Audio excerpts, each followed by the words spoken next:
見てすぐ分かるように日本人で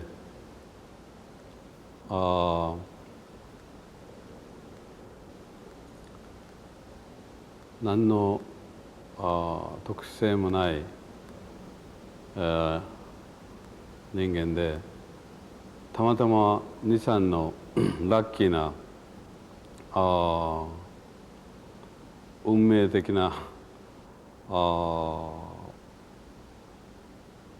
ことに身を寄せたがために、でたらめなジグザグな道であったけれど、一つの新しい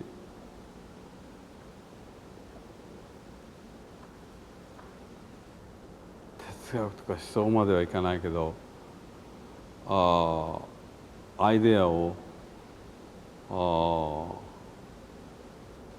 実行に移そうっていう大きな、力作のようなものを背負わされた人間は、支離滅裂な方に向かうか、それともこれを少しでも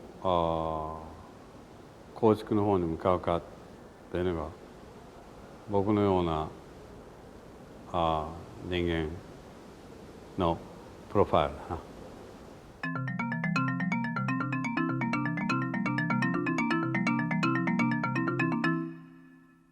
哲学をするというのは鉛筆と紙でできることだな。言語を使って絵を描くというのはキャンバスの上に何かすることだな。彫刻を作る、その全てフレームが詩を書くこと。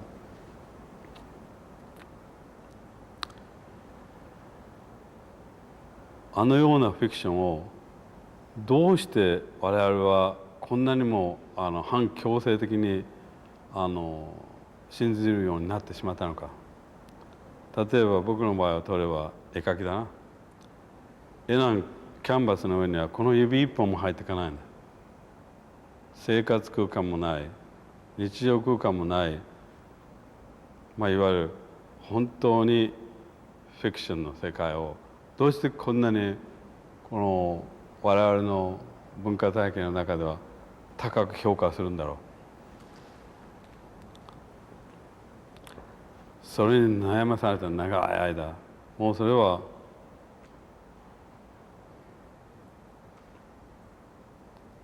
言っても何週間も経たないうちからそれがあった。それともう一つは、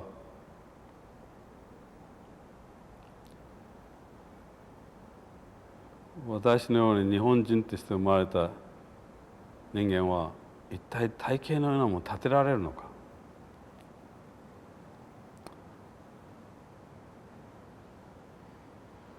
それで実験として始めた。最初の2、3年はもう無我夢中だったの。5年6年と過ぎる頃はこれはできないこともないっていう確信が出てきたな。それはね、もうこれは確実だけれど、自分の生まれた時から距離を持ったことなんだ。この地球上で日本人として生まれたことは一体どんなことだっていうのを一達さんにもうどんな人間でも考えるんだ。外国へ行って住むために。そうするとまず言葉の問題だな。一体日本語でものを考えるって具体どういうことだ。それから日本人の持っているその感性っていうのはどのようにその使用しているのか。その意味をちょっとじゃなくて一度徹底的にやってやろうと思ったんだ。それも案外感覚的に始めたんだ。徹底的にやってやろうっていうのを。それほど欧米の哲学者や思想家のように我々にはそのいい例がないんだよこの国には。だからといってできないことはないだろうと思った。それであのタイトルなんか嫌いな意味のメカニズムなんて大げさなことは。だけど結果的にはそうなってしまったけれど、本当にジグザグに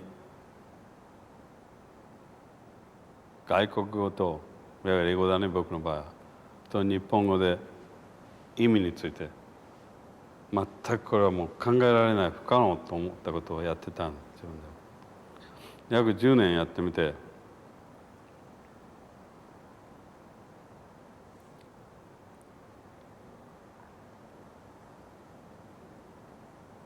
日本語の特殊なところと英語の特殊なところが僕なりに分かってきた。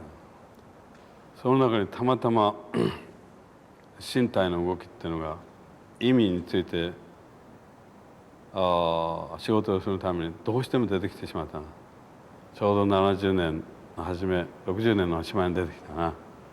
これには参ったんだ。これには本当に参った。いまだに少し参ってるけど、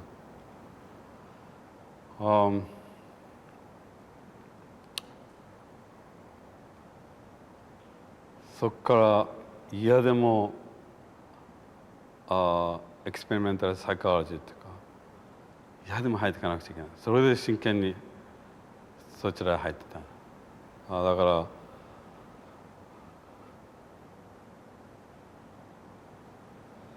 私の場合は結局結果的に言えば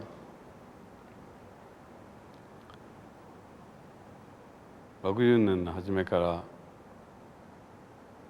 本当にこの間まで日本語で何て言うんだろう実験心理学っていうのかあれエクスペリメンタルサイコロジーとそれをずっとやり続けてきたな。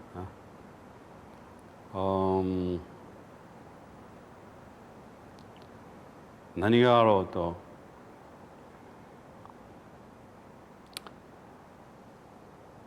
人間の世界から飛び出そうとした。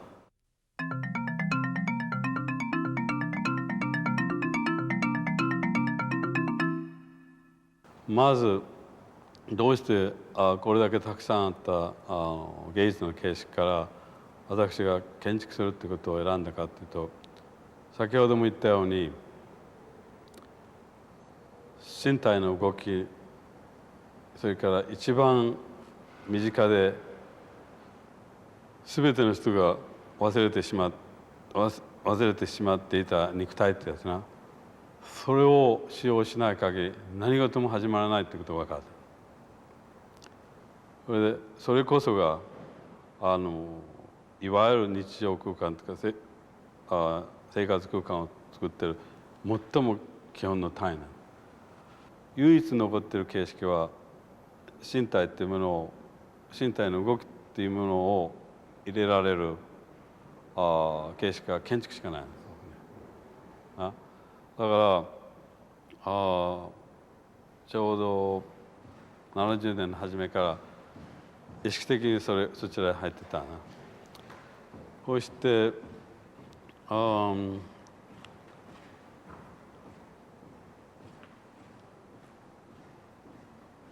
どうしてあなたは日本か。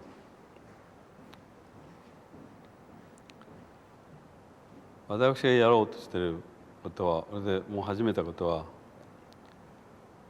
まず新しく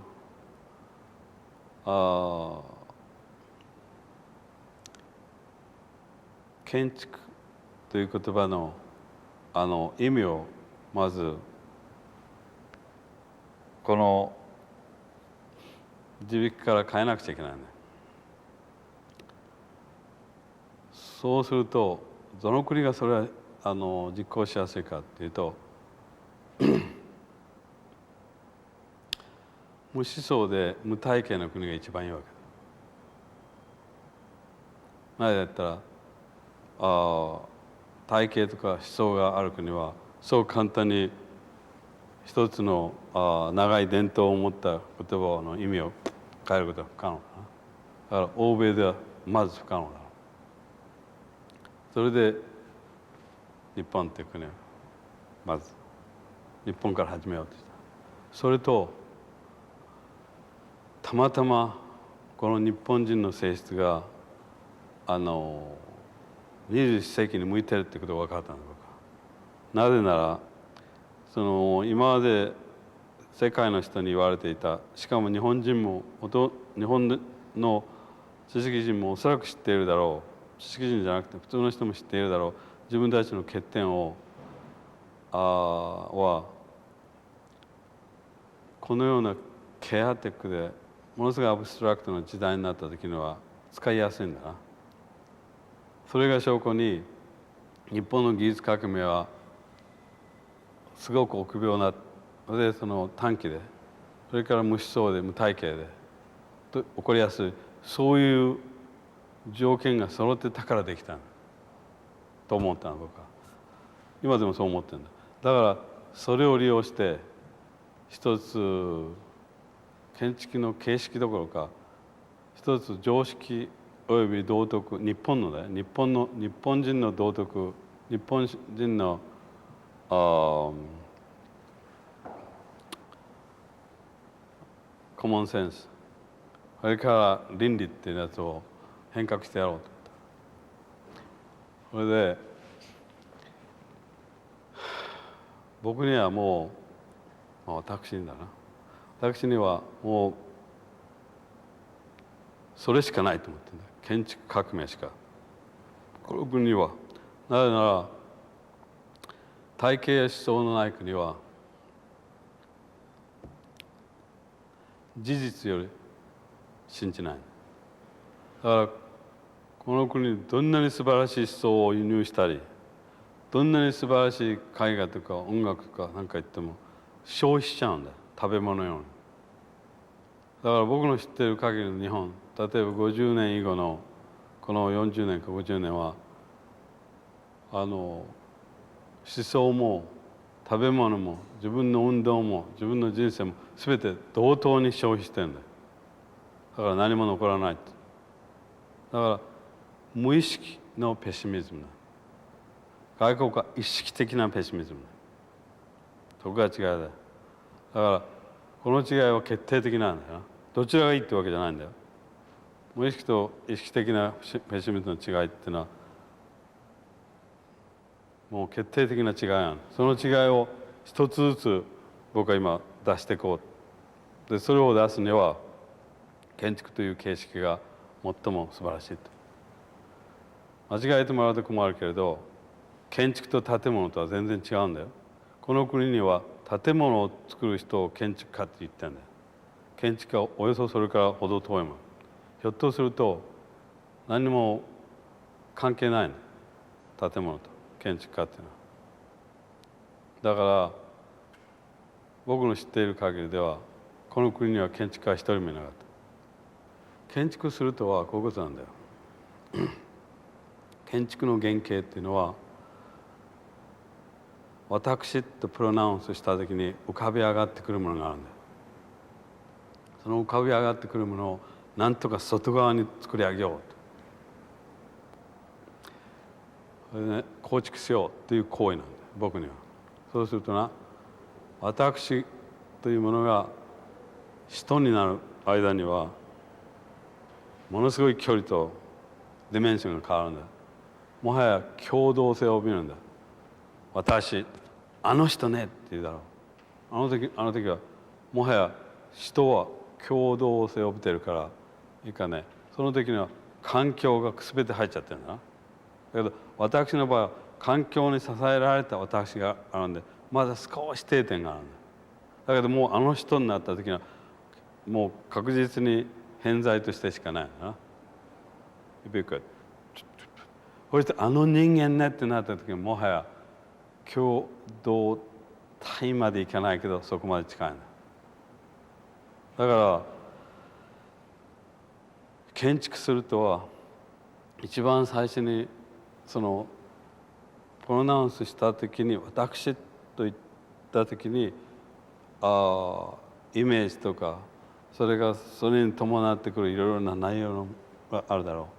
それをどのように形作り、それから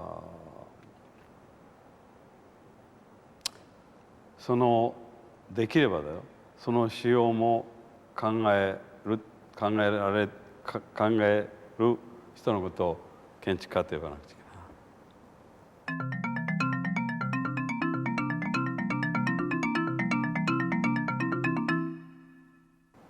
すべての欧米もアジアの思想も自然だな、自然の現象を眺めて、そこからああしようこうしようってやってるんだよ。すべてそうなんだ。それから僕の場合は、それから私の場合は決定的に違うのは、自然こっちで作ってやろうって、作り直してやろうって。日本人は聖地なんていうものをみんな作ったのたくさん。富士山すごいですね、完璧ですね、あんなの100でも作れるんだ、作ろうと思えば。もっと高くて一年中雪がたまるの東京のど真ん中にできるんだよ。誰もやらない。あんなに富士山が好きならどうして作らないんだろう。杉並区は富士山にしちゃってもいいんだよな。そこにまた町作ればいい。これで杉並区にある富士山は1000メートル高いんだ、オリジナルな、いわゆるあれよりも最初の古いやつよりも。そしたら今から生まれてくるやつ、こっちのが好きだよ、こちらを拝みに行くんだよ。どうしてそのように自然に真っ向から反対して自分たちでコントロールできる自然の方に向かわないんだろう。そうしたらその山の使い方も分かるんだよ。それを僕は始めた。それはメカニズムとかそういうことを知って僕は知った。それと距離を置くことによって、自分の国から。もしそうだったら何が残ってるかって言ったら、もう僕には、私にはその自然自体を人工的に作る。どういうことだっていうと、自分の生きている時代のエセックス、倫理っていうのは変えちゃうことなの。もう常識とか道徳なんかどうでもいいんだよ。そうなると大変不思議なことやらなくちゃいけない。不思議っていうよりね、案外過激なことやらなくちゃいけないな。それで初めて凪の問題や岐阜の問題が出てきたな。あそこに日常空間、たくさんの人が住んでほしいんだよ。それでそこの中で足を折ったり首を折ったりご飯を食べたり便所に行ったりする中から生まれてくる出来事が作り上げる現象を僕はこんなに読んだ。建築的身体っていうんだ。それは何だっていうと、魂っていう言葉を自力から永久になくそうという行為なの。肉体と建築的身体しかありません。この肉体っていうのは滅びるけど、建築的身体は永久に生きる可能性があるんですよ。もし私のこの町や村やこの環境を作ってくれた。それは地球が破裂しても壊すことができないんだよ。なぜならまた全く違うところから発生する可能性がある。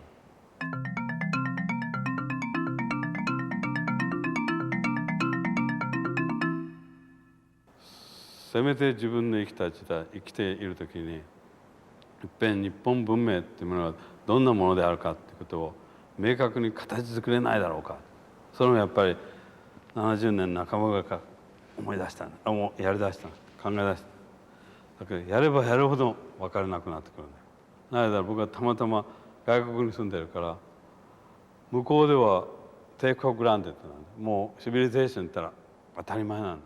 我々はシビライズされたところにいるからっていうふうだけど、ここに持ってくるとそうはいかないんだ。だからもう僕なんか分裂将棋みたいな、ここ来てこれ喋ると。今なんかものすごく不思議なんだよ。文明って言いながら頭ではシビリゼーションって頭が。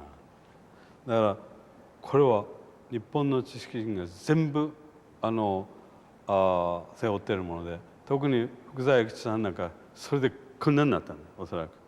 じゃあ何だと、文明とは。あの漢字で書かれた文と明っていうのは、どんなに僕がこうしても分かんないんだ。だから日本の中の文明って何だろうっていうことはこういうことだろうと思うんだ。まず都市化から始めなくちゃいけない。オーバニゼーションというやつだな。都市化から始めなくちゃいけないんだ。もっとはっきり言えば、優しく言えばこういうことだ。文明の基礎はこういうところにあるんだよ。日本で生まれたこの4つか5つの島で生を賜った人は、まあ大体考えて縄文の前でもいいや、洞窟かなんか住んでたな。毎日ビクビクしてこうして、それであの洞窟の前も大きな岩やいろんなもので防いじゃって、もうほんの少ししか見るとこないんだ。青空見えない。だけどそこから覗く世界はすごいんだよ。天気のいい日は青空があるし、水は流れてるし、川の中ではなんとなくなんか自分たちが腹減ったりとかこう思うようなものがあるし。ということは獰猛な動物かなんかが最も素晴らしいところに住んで、自分たちはこんなところにいるんだよ。それである日考えたんだ。どうして俺らはあの動物のように住めないんだろう。こんな素晴らしい青空の下で。隣のやつに寄稿しても隣の警部はものすごく遠いんだよ。そうすると共同性もまだ成り立ってないんだよ。ほんでもう一つ自分のその女性と子供と自分がおれば、どう見てもあの熊に体当たりしてくるのは俺なんだよ。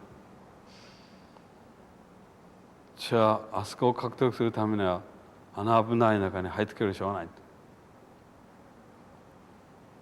でその男はそこを降りていったわけだ。最初は何が何だか分からない素手で行ったわけだ。ブクッてやられちゃったんだ。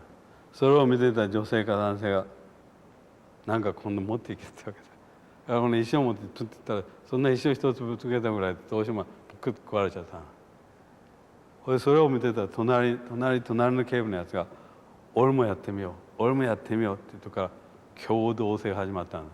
そこから言葉っていうのも生まれてきたんだ。サインとか「お前行け俺も行くから」。おそらくそうだろう。それか死のうの狂いの戦いが何百年何千年と始まったんだ。この国でだよ。それである時獲得したんだよ。槍を作ったりなんかして、それでそこの自分の一番住みやすいとこ行ってみたいと思った川淵の横に動物を全部壊したんだ。その時に一番最初にやらなくちゃいけないのは、その危ないやつを防ぐために都市化が始まったんだ。それを文明って言うんだよ本当は。そのようにまともに説明したやつがこの国に一人目なんだよ。優しく文明はこの国以外にあるって言ったんだよ。偉い人たちは大学さん、向こう見てみろ向こう見てみろ向こう見てみろ。向こうっていうのはみんな地平線なんだよこの国は。それか地平線を乗り越えるためにはすごい船を作って戦いの道具持って行かなくちゃいけなかった。だから誰も行かなかったの。行ったのは本当に100年か200年前。それかそれぐらい臆病な国民なの。それかこれだけ海に囲まれてたらどんなやつでも海行って夕方なんか覗くんだ。いい秋の夜か春のおしまいぐらい。一体あの変築林な線の向こうは何があるんだろう。誰でも考えたはずだよ。どの村のやつもいやなんだろうなそれぐらいなんだ。それを疑ったのにな、向こうが俺はじゃあ行ってみるってやつが出てこなかったんだよ。どうしてだと思う。それを究明したいんだ。この臆病さこの個性を知ったものはそこから出てきたんだよ。それはいくつかあるんだろうねアイデアが。それを一つ直してある。だから僕がこの建築の方へ入っていった一番根本はこの日本人の性質はどのようにできたかっていうのを決定的に直す方法はないか。それは一つの最も素晴らしい環境の村か町を一番希望のないやつらに与えるということなんだよ。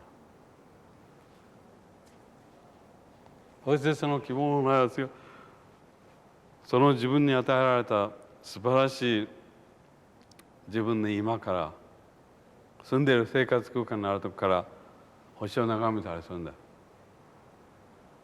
そうすると今度は星をバカにできるんだ。あんなものって。今度はおじさんなんかあんなもの。俺の部屋を見てみろ。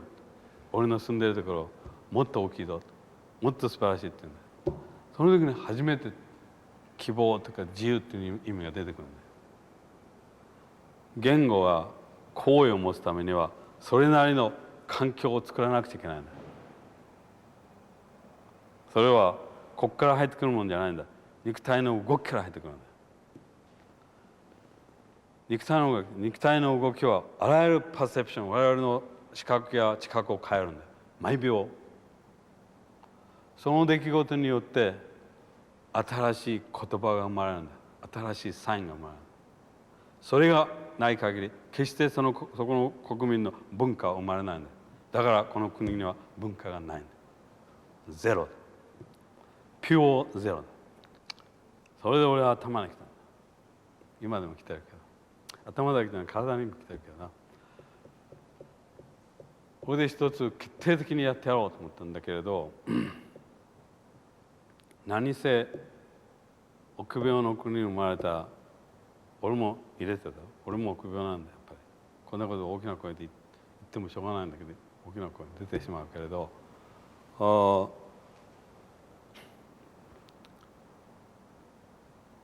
の悲しさはどこにも持っていくところなんだ。だからできる限りの行為をしようと思って今日はここにいるんだ。このカメラの前に。僕はこういうことができない人間だけど僕はこれから始めなくちゃいけないな。それで僕は若い者に希望を託してんじゃないんだ。自分に希望を託してんだ。今からやってくるものなんか全然希望を持ってないんだ。それから今まであったものにもこれっぽっちもない。両方全然ないんだ僕は。だからいかにしてこの今を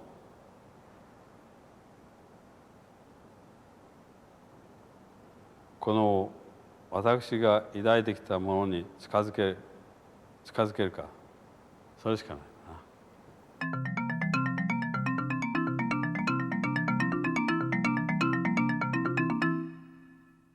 時間の節約とディメンションの節約を図るために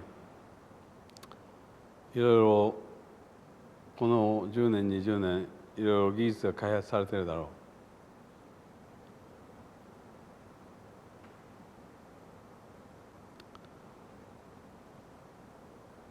う。あれは精神的には良くないものなんだ。本当に。ということはね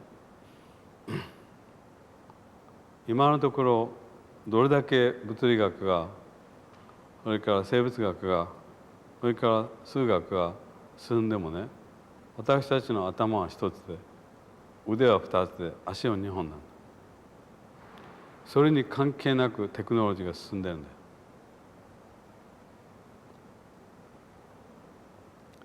これは大変なことなんだ。どれぐらい大変なことだというともうすぐ君たち僕が言わなくても分かるんだろうけど我々が作り出している道具にもう使えなくなってくるんだ。特に僕のような職業を持ってしまった人がえらくデジタルなものとかいわゆるコンピューターのようなものに希望を抱いてたらな厳密の何かをもう時間の問題で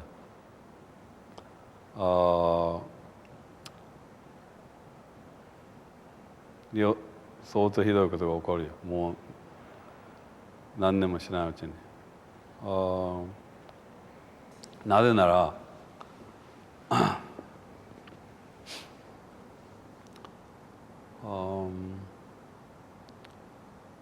自由とか真に希望を持つというもののディメンションになるというのはどのようなものだって言ったら、およそデジタルの世界から遠いものだから、最も希望とか自由から外れたものなんだ、あれコンピューターって。いわゆる夢を持てないものだ。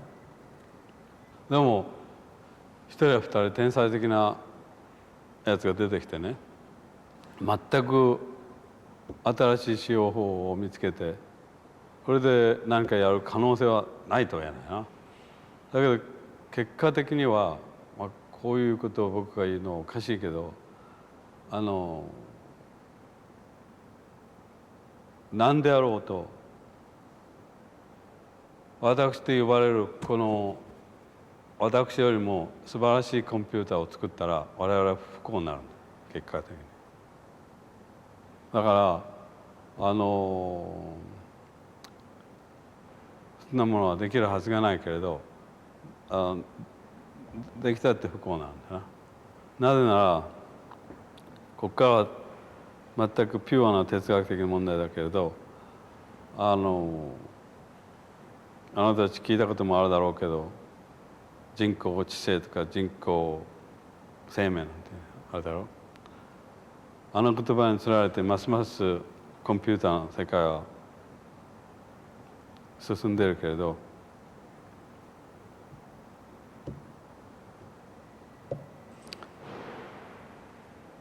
私がその誰かが人工生命を作ったとしたらそれになるってことは全くコンピューターとは関係ないことなんだよ。だろう。ここに永遠に生きるコンピューターができたとしようよ。生命もあるということが分かった。だけどあなたがそれになる保証はおよそないんだよ。そしたら何のためにそれ作ったんだろう。だからそれよりも私の行為によって、この身体の行為によって生まれてくるものは必ず私の延長だろうとか、もっとはっきり言えば共同に作り上げているものだろう。そういうのがはるかに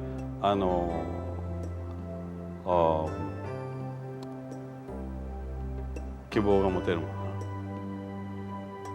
だ。だから僕はどちらと言ったらこちらと。